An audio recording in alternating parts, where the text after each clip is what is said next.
recordar lo más elemental. Las Sagradas Escrituras son la palabra de Dios, que creó a los ángeles, creó al hombre, que pecó, y por causa de él vino Cristo a expiar y a salvarle, y a darle el Espíritu Santo, conformando su iglesia, sanándola y esperando su venida. En resumen, muy sencillo, ¿verdad? Para que de pronto se hace necesario tener una idea muy concreta y muy sencilla sobre cómo poder expresar lo que yo creo. Entonces, estas lecciones bíblicas, estas dos lecciones bíblicas, hermanos, hacen ese pequeño resumen. Obviamente que pues al extenderse se hace mucho más amplio ya en la medida del conocimiento que cada uno posea, es como cada uno puede profundizar. Entonces nosotros iniciamos primero diciendo, ¿verdad?, que es bueno que la iglesia sea docta en las Escrituras. Es bueno que la iglesia esté preparada con el conocimiento de la Biblia y con el conocimiento, con la formación cristiana, con la enseñanza, con buenas bases, ¿de acuerdo? Es muy importante, la doctrina es muy importante y muy valiosa y muy enriquecedora, pero a veces es muy tediosa, porque hay que leer, hay que investigar, hay que escuchar, hay que pasar tiempo, entonces para irla asimilando bien, ¿de acuerdo? No es algo express. Hoy la gente está muy acostumbrada a cosas rápidas, pero la enseñanza bíblica, la verdadera formación doctrinal lleva tiempo. Así que una iglesia, cuando es formada con buenas bases bíblicas, con buenos fundamentos, es una iglesia que va a tener miembros que van a ser constantes, van a ser fuertes en el Señor. Pero si la iglesia es débil también en la enseñanza, pues así también van a ser, ¿verdad? De aquí, de allá, de acá, de allá, de allá. No, ¿verdad? Si ponemos buenas bases, eso nos va a ayudar mucho. ¿Amén? Bueno, pues porque tenemos la tarea del Señor Jesucristo, que nos dijo ir y hacer discípulos a las naciones. Entonces dice la palabra en Mateo 28:20, enseñándoles. La doctrina es enseñanza, ¿ok? Y la base es la Biblia. Entonces, por eso empezamos con la primera lección número 1. Las Sagradas Escrituras son necesarias, son inspiradas y son veraces. En segundo lugar, hermanos, hablamos sobre la enseñanza o la doctrina de Dios, que definitivamente Él lo supera todo. Él es más que todo lo que podamos decir, no nos alcanza, ¿verdad? Pero tenemos al menos una concepción para que podamos empezar, ¿ok? Él es real, Él existe, Él es una persona, tiene carácter, el Padre, el Hijo, el Espíritu Santo. ¿Amén? Y bueno, ahora, hermanos, cuando hablamos sobre los ángeles, en la reunión anterior vimos el mundo espiritual existe, los ángeles, ¿verdad?, son incontables, creados por Dios, seres espirituales, poderosos, que hacen la voluntad de Dios, pero hay ángeles caídos o ángeles malos, ¿verdad?, que decidieron apartarse del Señor y que, bueno, pues algunos están presos esperando el juicio eterno, otros llamados espíritus inmundos, que son, ¿verdad?, los que andan pues en este mundo realmente causando enfermedades, problemas, etc. Pero que finalmente, como Dios es el creador, soberano de todo y de todos, están sujetos a Él. Tan solo cuando Jesús caminaba entre las multitudes y estaban los endemoniados, ellos decían, ¿qué quieres con nosotros? ¿A qué has venido? Tú eres el Santo de Israel, ¿verdad? Vienes a destruirlos. O sea, le tenían temor. Ellos estaban sujetos a Él. Hablamos también en el tema de los ángeles, pues acerca de el reino angelical o el mundo angelical, las categorías o jerarquías, querubines, serafines, arcángeles, ángeles, y uno muy singular, que es el diablo, ¿verdad? O Luzbel, si podríamos decir, cuando ahora Satanás, ¿verdad? Y que anda, pues no es adversario de Dios, no tiene comparación, es un ser creado. Dios es el Todopoderoso.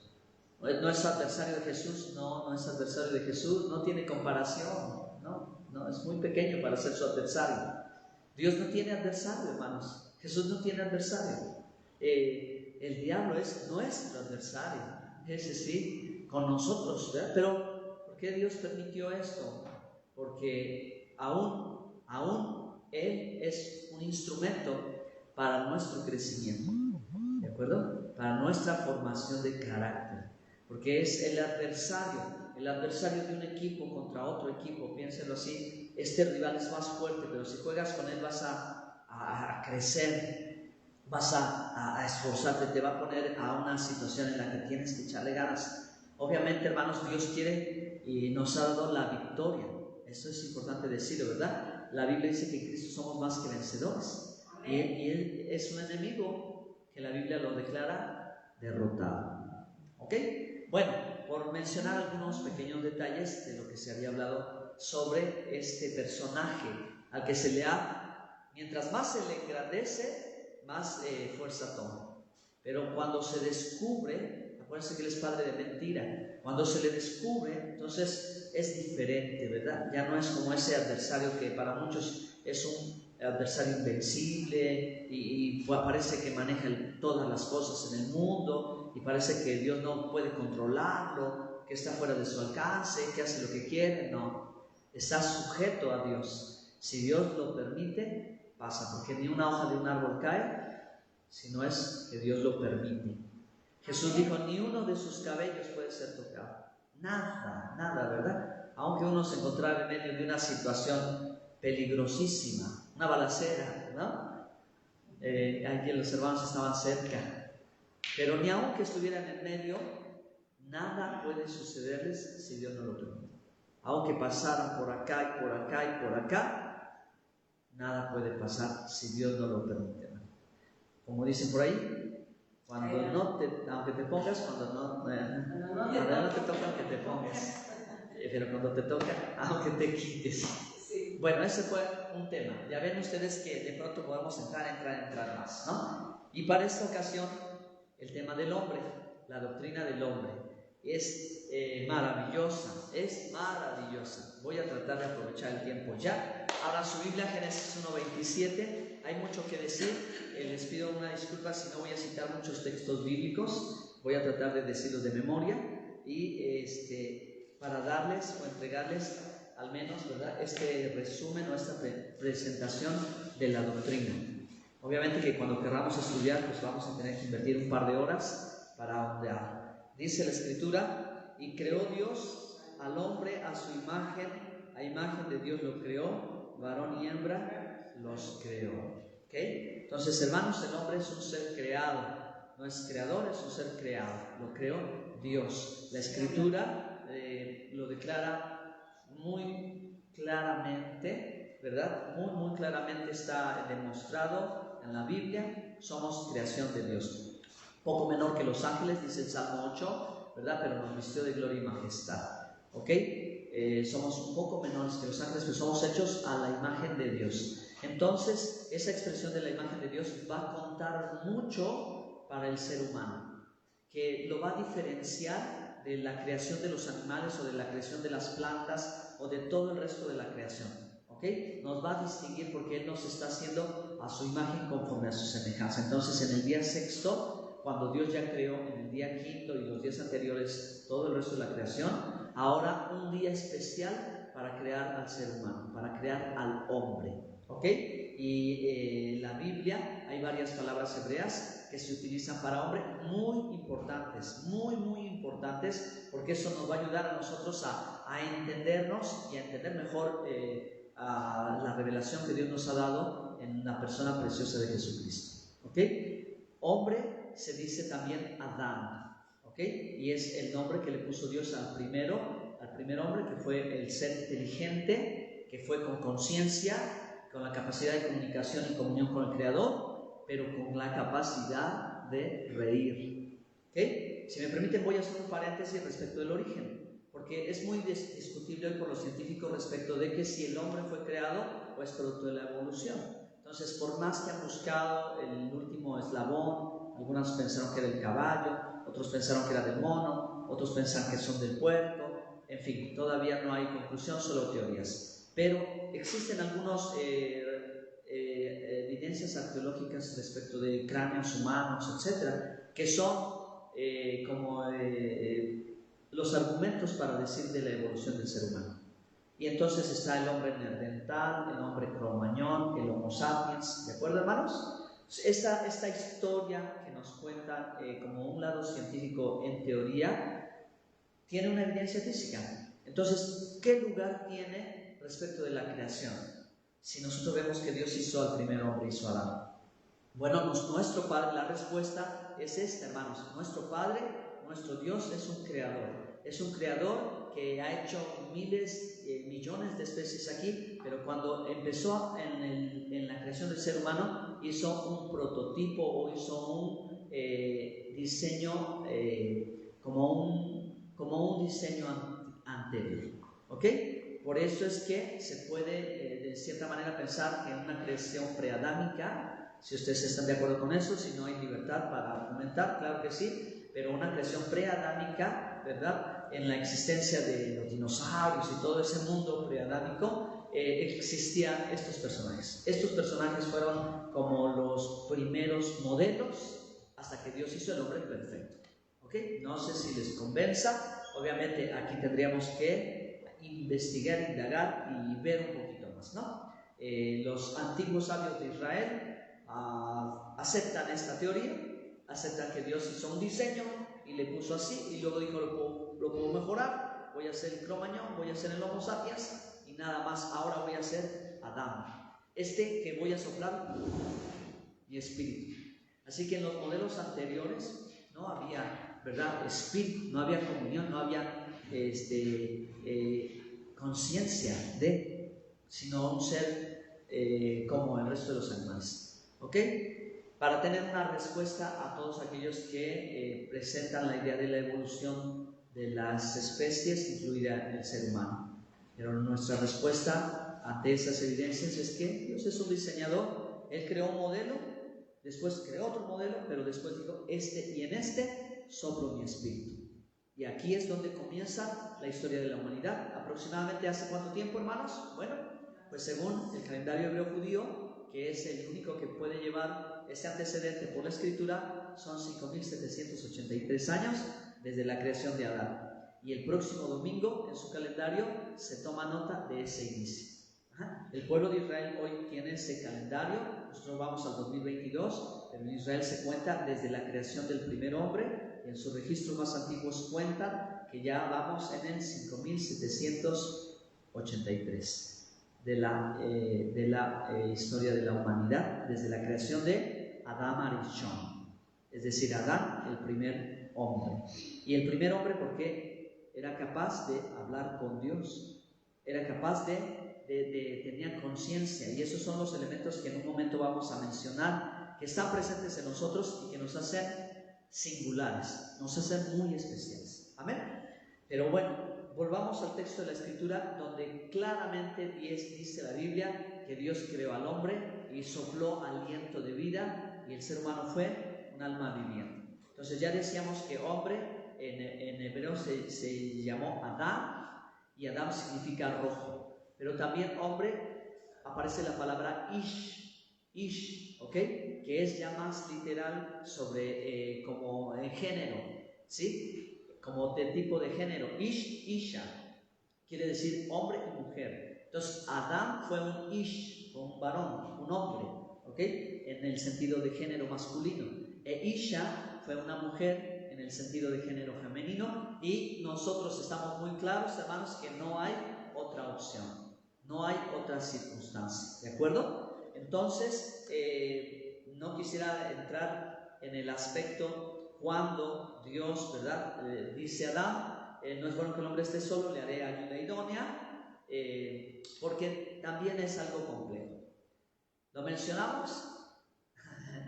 Bueno, hermanos, dice la Biblia que Dios tomó de Adán, de su costilla, ¿verdad? Tomó una parte y formó a la mujer. Entonces es interesante ver que la naturaleza del hombre en sentido masculino tiene una personalidad, ¿verdad?, muy conectada con el polvo de la tierra.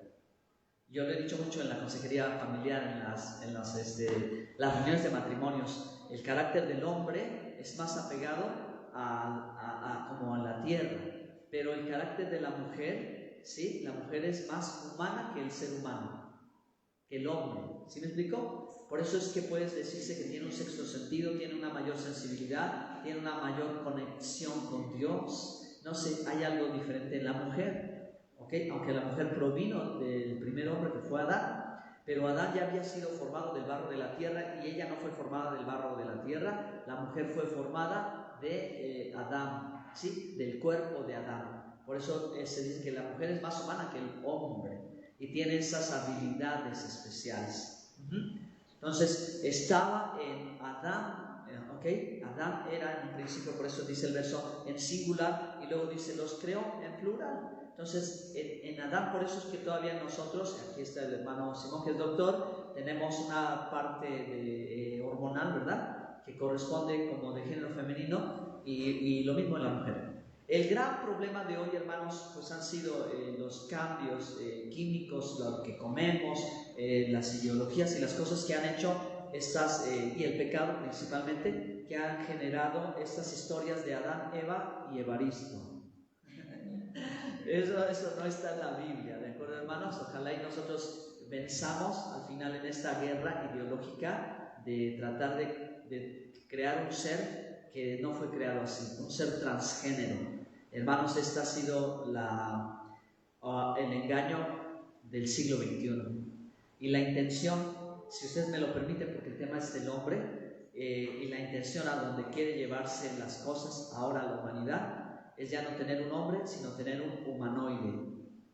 ¿Un humanoide qué es un humanoide? Un humanoide es un hombre con un brazo robótico y con unos chipotes aquí electrónicos de antenitas, y por eso todo el movimiento cosplay y toda la onda de los jóvenes hoy que se están injertando cosas y que se están disfrazando y obviamente están cambiando su identidad de género para tratar de entrar en esta ideología que tiene una fuente, viene de alguien lo está promoviendo en el mundo, porque exactamente, ¿sí? Tiene un trasfondo de alguien que quiere que el hombre, entre comillas, evolucione a modo de que ya no haya el género de hombre y mujer, sino que la especie humana sea capaz de reproducirse simplemente entre humanos. Esa es la cuestión, ¿verdad?, de toda la agenda LGTB.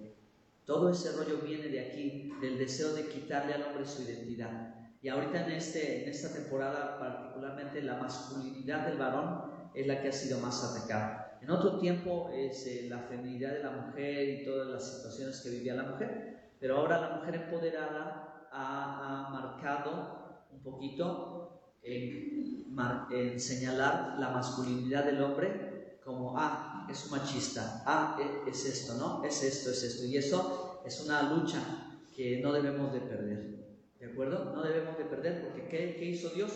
Dios hizo el varón y le dio la identidad del varón, biológica y anatómicamente y espiritualmente, y también nuestro cerebro, hermanos. El cerebro del hombre funciona diferente del cerebro de la mujer. Entonces, por eso no es posible, no puede suceder que un hombre simplemente se mude o se opere y se haga mujer porque modifique su cuerpo. Su cerebro no lo puede modificar. Va a seguir pensando como un hombre.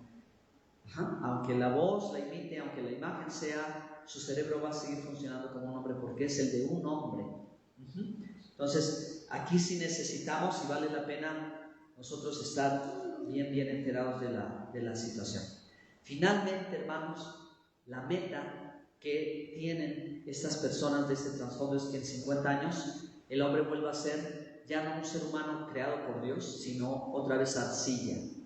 Que se vuelva el hombre arcilla, no el ser humano con el aliento de Dios, sino el hombre arcilla. ¿Cómo es el hombre arcilla?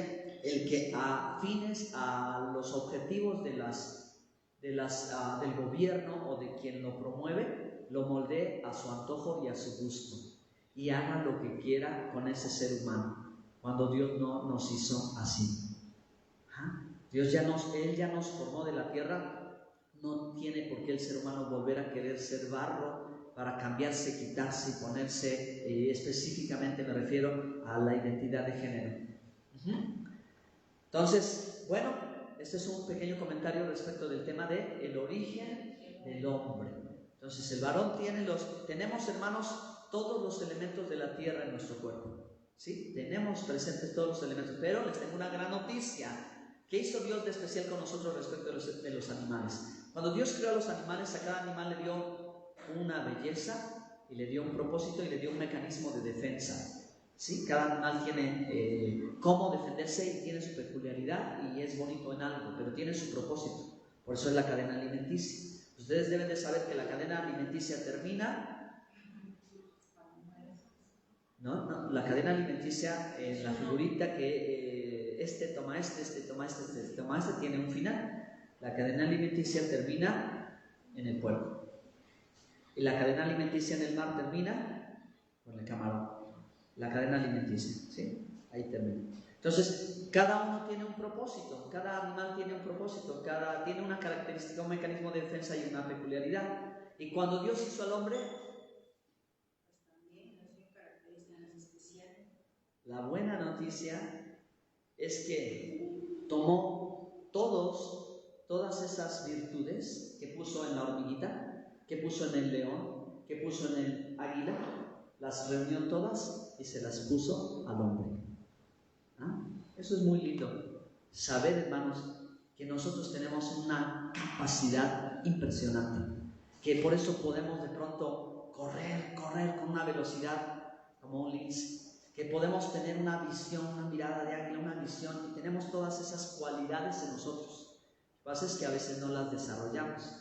Entonces, qué equivocados estamos cuando perdemos nuestra autoestima. Ay, es que yo no sirvo para nada. Pero si Dios te dio todas las cualidades, la fuerza de búfalo, te dio todo, solamente tienes que echarlo a andar, solamente tienes que empezar a accionar. Dios puso todo eso en nosotros, todas esas virtudes que tú puedes ver, tú lo puedes hacer. Entonces es algo muy especial para nosotros como los seres humanos, como fuimos hechos de parte de Dios. Además, hermanos, somos muchas cosas. Me gustaría entrar en el punto de la naturaleza del hombre. ¿Qué somos? Cuerpo, alma y espíritu. Tan solo, hermanos, el cuerpo. Hasta el día de hoy, el robot más avanzado que pueda tener Japón, que Japón dice vivir en el 3022, o sea, 1000 años adelante de la sociedad occidental, por la tecnología, por la disciplina, la inteligencia de los japoneses. Ellos tienen ya robots que interaccionan con ellos. Ustedes han de haber visto algo, ¿no? Pero ni esos robots tienen las habilidades que tiene el cuerpo humano. Todavía no alcanzamos a desarrollar las habilidades que tiene nuestro sistema óseo. Todavía no tiene esa agilidad, no tienen esa fuerza, no tienen esa... Ahora, ¿qué podríamos decir, hermanos, de nuestro cerebro? Por ejemplo, la materia gris. La materia gris apenas, hermanos, en este siglo XXI tenemos el 5% de conocimiento respecto de cómo funciona nuestro cerebro. Antes de esta investigación reciente no se sabía cómo opera las neuronas cerebrales. Las investigaciones eran muy escasas y ahorita apenas estamos agarrándole la onda de las redes neuronales y la materia gris y los hemisferios cerebrales, cómo están conectados. Todo eso es algo muy, muy reciente, apenas de unos, no sé, 50 años, no sé cuántos puedan ser, pero es muy reciente para todo el tiempo que tenemos de historia. Somos eso, hermanos. Somos sistemas organizados. Somos sistemas perfectamente ordenados. Ni la mejor supercomputadora puede llegar ni al 1% de lo que cada ser humano tiene en su capacidad mental. Entonces es impresionante, hermanos. Si nosotros tenemos un espacio aquí inmenso, que somos capaces de guardar todos los recuerdos de nuestra vida, lo podemos archivar y rápidamente lo tomamos y lo identificamos, tenemos una inmensa capacidad mental. Ahora, hermanos, ¿qué decir de todo el resto de nuestros sistemas? ¿Verdad? Nuestro sistema inmunológico, nuestro sistema nervioso, óseo, digestivo, etcétera. Todo eso que aprende uno de ciencias naturales desde la primaria. Es una maravilla, hermanos. Dios hizo perfectamente todo muy bien coordinado. Entonces, por eso es buena ilustración la que la Biblia nos da hablando acerca del cuerpo de Cristo. Porque si el cuerpo humano naturalmente funciona así en automático, ni siquiera tenemos que darle tantas órdenes, ¿no?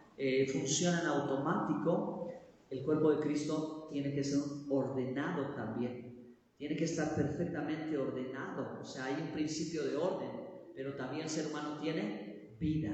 No es solamente, ¿verdad?, una computadora, un aparato inherente. El ser humano tiene vida, es un organismo vivo. Así el cuerpo de Cristo también está bien coyuntado, bien organizado, bien ordenado, pero tiene vida. Es un organismo vivo, a diferencia de cualquier otra organización, porque tiene el Espíritu de Dios. Y nosotros, hermanos, somos ese cuerpo con esas capacidades increíbles, pero también somos el ser interior, que es nuestra alma y nuestro espíritu. Y todas estas tres partes, según lo que dice la Escritura, están perfectamente entrelazadas. Una buena ilustración de eso puede ser el neumático de un auto. Un auto tiene por fuera que vemos su color negro oscuro. ¿Qué es ese material? ¿Cómo se llama? Neopreno, algo así, ¿verdad? No me acuerdo cómo se llama ahora, pero ese material es uno. Después que tiene el neumático, tiene un alma de acero, o sea, tiene una malla que está entrelazada perfectamente en toda la recubierta de plástico y que no se ve a menos que le cortes y empieces a ver el metal, las puntas de metal. Ese es el alma de acero del neumático, pero el neumático no está solo así, el neumático está lleno ¿de qué? De aire, ¿verdad? Ahora le ponen nitrógeno a las llantas para que estén más resistentes, un gas especial. Y entonces eso es lo que conforma un neumático. Nuestra vida, nuestro ser humano es cuerpo, alma y espíritu, y el alma y el espíritu está entrelazado, entretejido en nuestro cuerpo.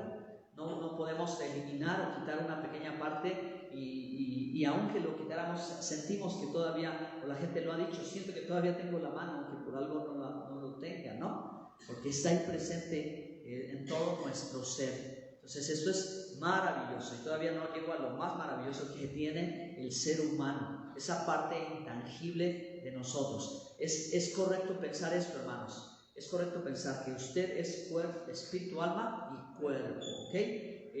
No pienso, hermanos, que solo usted sea un espíritu metido dentro de un cuerpo, porque una parte de su ser está como desechada. Y la idea de desechar el cuerpo viene de la filosofía griega. Los griegos eran muy hedonistas, es decir, ellos amaban la belleza humana, ¿de acuerdo? Pero creían, ¿verdad?, que a sus dioses lo único que les interesaba era su alma y no les interesaba su cuerpo, porque al morir veían lo que sucedía. Entonces ellos sentían que el cuerpo era algo de desechar, que no era valioso, y que el cuerpo era simplemente algo así como una cubierta. Entonces ellos permitían y se permitieron la degradación del cuerpo. Entonces todas estas cuestiones modernas hoy de los LGTBI y eso ya estaban en la época de los griegos.